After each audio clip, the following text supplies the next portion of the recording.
Welcome back. Welcome back. The Furnace of Civil War. We're looking at part 2 for this video lesson.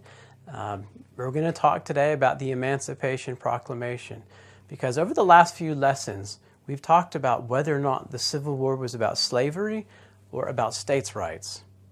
And then in the last lesson, we talked about the first battle of the Civil War. We talked about some of the military technology that made the Civil War very bloody. And this time today, we're going to talk about the Emancipation Proclamation. Now, I want you to say that word with me. Say it with me. Emancipation Proclamation. One more time. Emancipation Proclamation. Now, emancipation means to free something. Proclamation is an announcement. And so the Emancipation Proclamation was an announcement of freedom. For who? Well, the slaves, of course. And so on this first slide, it says Lincoln on slavery. And here's a picture of Abraham Lincoln. And here's the question. What were his real motives? What was his real interest in ending slavery? The next slide, we see the Emancipation Proclamation went into force on January 1, 1863. And then on the next slide, we're going to read part of just one paragraph from the Emancipation Proclamation. Now, Abraham Lincoln said this. He said he wanted the slave states, the states in rebellion that were slave states, so the Confederacy, and there's 11 of them. He wanted each of them to surrender and give up their fight to separate from the United States. If they did this, then they can keep their slaves. If they did not do this, and this is where this paragraph picks up, if they do not give up their slaves and surrender by January 1st, in the year of our Lord, 1863, all persons held as slaves within any state or designated part of a state, the people whereof shall then be in rebellion against the United States. And that's a lot of fancy language. Shall be then, thenceforward, and forever free. Those are the bold words. Meaning, if you don't surrender by January 1, 1863, then we are going to set your slaves free. Continuing to read. And the executive government of the United States, meaning the president, including the military and naval authority thereof, will recognize and maintain the freedom of such persons and will do no act or acts which repress such persons or any of them in any efforts they may make for their actual freedom. So we're not going to try to stop them from being free. Well, now, before the Emancipation Proclamation in 1862, Lincoln had taken slaves that had run away and put them back on their plantation in the South. So his goal was not to free the slaves, but with the Emancipation Proclamation, everything changes. Now, if we look at the next slide, we can see this map. And on this map, this is a map we've seen in a previous lesson, but I want to remind you, the states in the South, they're pink. Those are slave states that are in the Confederacy. The states in the North that are blue, dark blue, those are the non-slave states that are part of the United States.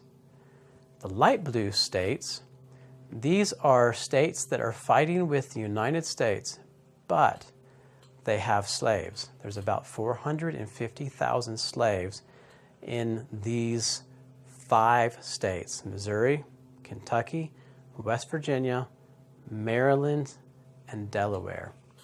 Now that's something that you're going to study in your book, and that's information that you should know for your test. Look at the next slide, emancipation. A lot of Americans, we think about the Emancipation Proclamation, we think, oh, it's when all the slaves went free, but wrong, this is not what happened. A lot of, even in my college classes that I teach here in the United States, as a professor, many of my students think that the Emancipation Proclamation freed all of the slaves, but it's not true. So what didn't the Emancipation Proclamation do? Well, it didn't make slavery illegal because it's not a law. And so the Emancipation Proclamation only freed slaves in the states in the Confederacy, in Kentucky, Missouri, West Virginia, Maryland, and Delaware. The Emancipation Proclamation did not free any slaves. The CSA, the Confederate States of America, did not consider themselves bound by American law.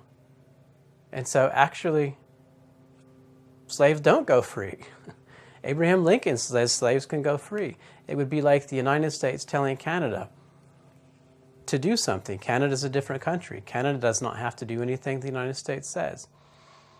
Did not make the slaves free immediately. There's 4 million slaves in the United States, in the Confederate States, and maybe 50,000 of them go free. Maybe. It doesn't give blacks the right to vote. It does not protect them from being from racism and discrimination.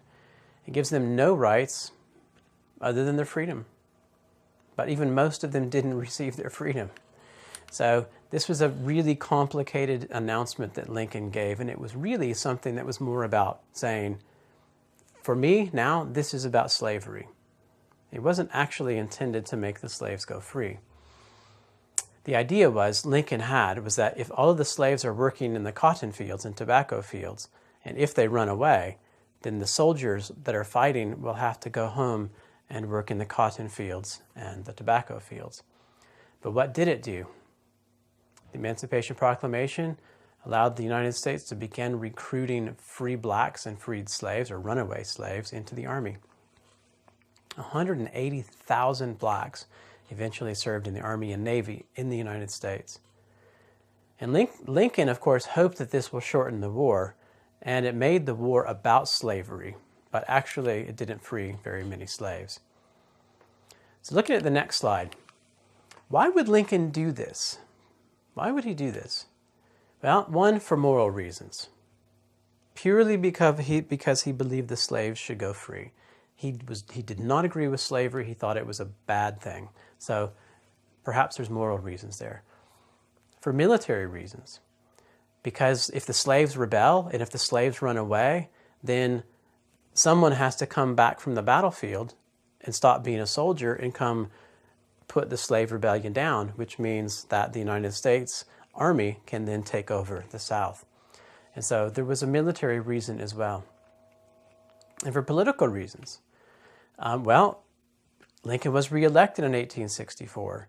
Before the Emancipation Proclamation, he wasn't sure he was going to be reelected because Americans in the North were divided on whether we should continue to fight to keep the South in the Union, because most Americans in the North were against slavery, but didn't necessarily want the South to be forced to stay in the United States.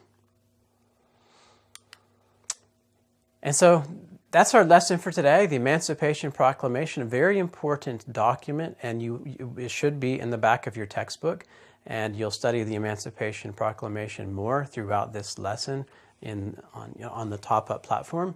And I hope you guys have a good afternoon, and we'll see you next time. Bye-bye.